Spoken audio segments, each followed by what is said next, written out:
So today our topic is the rise of nationalism. We have four daily objectives. Number one, define the term nationalism.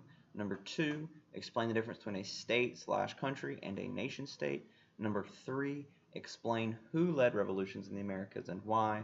And number four, compare the effects of nationalism in France and Russia to Italy and Germany.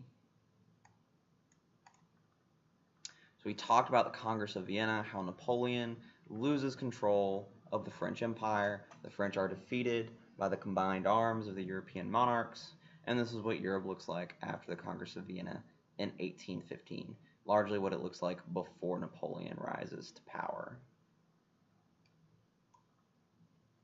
Talk about the costly mistakes that Napoleon made that lead to his fall, including the Peninsular War, where he lost 300,000 soldiers in Spain, warring with Russia, where he lost 420,000 soldiers, as well as and most importantly, the spread of nationalism to the countries he conquered.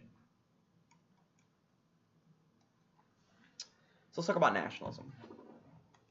The ideals of the Enlightenment, so natural rights, self-representation, combined with the purge by Napoleon, so the conquest of Europe, the killing of nobles and the wealthy and the powerful, build nationalism in the people of Europe.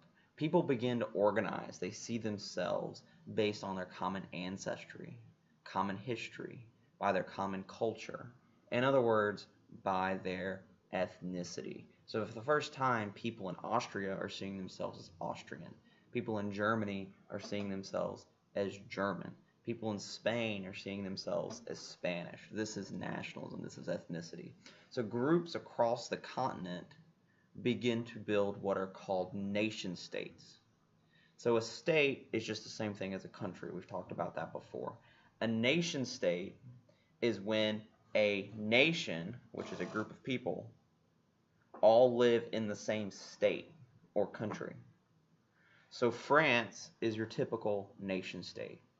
France is one country, France, and who lives in France? French people do. One ethnicity lives in one state. That's a nation state. England, nation state. You've got one state, England, filled with English. That's a nation state.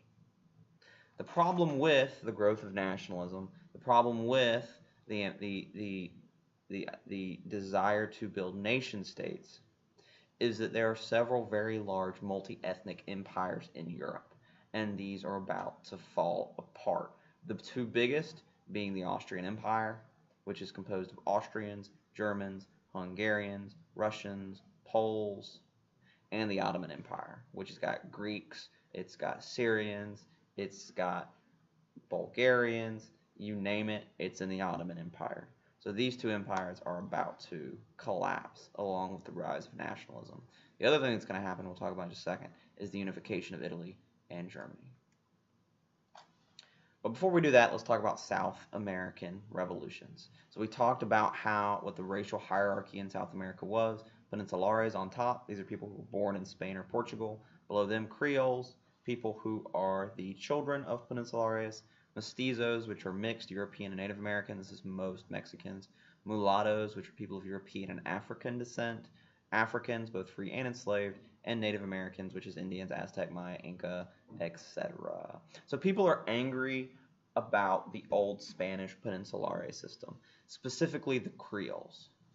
And the Creoles are angry because only the Peninsulares were able to hold the high office positions in Spanish colonies. You wanted to be the governor of Colombia, you had to be a Peninsulare. Problem is that the children of the Peninsulares, so the governor's son, probably cannot be the next governor because the governor's son is a Creole.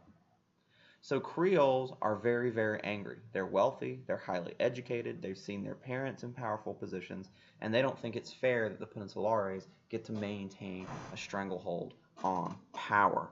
So two Creoles, the first Simón Bolívar, the second José de San Martín, both Creoles lead revolutions in South America to depose this old system. And they do it in a very smart way. Creoles go to mestizos and mulattoes and Africans and Native Americans and say, yo, hey, this is our chance. We can kick out the Peninsulares. We can get independence from Mexico. We don't have to be a Spanish colony anymore. And we can make our own lives. We can make our own rules. We can have our own country. So with the will of the people behind the Creoles, they succeed in kicking Spain out of Gran Colombia. Gran Colombia is in northern South America, which includes modern Venezuela, Colombia, Panama, and Ecuador. Let's talk specifically about Mexico. This is Simon Bolivar, by the way. Things happen a little bit differently in Mexico. So the revolution happens in Mexico, Creoles, but it's a little bit different because Creoles aren't leading the revolution in Mexico.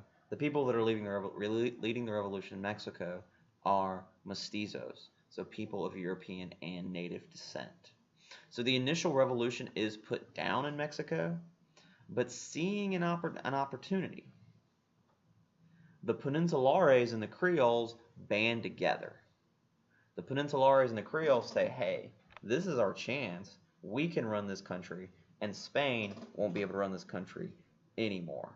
So the Peninsulares and the Creoles, they come together. They declare independence from Spain with the backing of the mestizos. So what starts out as a mestizo revolution ends up in a pan-Mexican revolution against Spain. Mexico does win that revolution, but they soon lose Nicaragua, Guatemala, Honduras, El Salvador, and Costa Rica, these countries here, because before all of that was Mexico. They lose all of that. Let's go back to Europe. Now we're going to talk about Greece. So remember a long time ago we talked about the Eastern Roman Empire and how they were conquered by the Ottomans and their use of gunpowder weapons. Now, the Eastern Roman Empire, the number one ethnic group in the Eastern Roman Empire was Greeks. This is Greece right here. So when the Ottoman Empire took over Eastern Roman Empire, they also take over Greece, which was part of the Eastern Roman Empire. Now, Greeks in Greece are the first people to seize upon this nationalistic fervor to try and gain independence. And the reason they really are able to is because, remember, Greeks, they're Eastern Orthodox Christians, unlike the Ottomans that are Muslim. So as Christians, they're going to appeal to the European countries of Europe to help free them from Muslim Ottoman rule. England, France, and Russia all agree to join the Greeks in their war for independence. They beat the Ottomans and they free Greece. This is a major turning point for the Ottoman Empire. They are no longer the superpower they once were. They're still big, they're still powerful, but they are not the be-all, end-all they were once upon a time.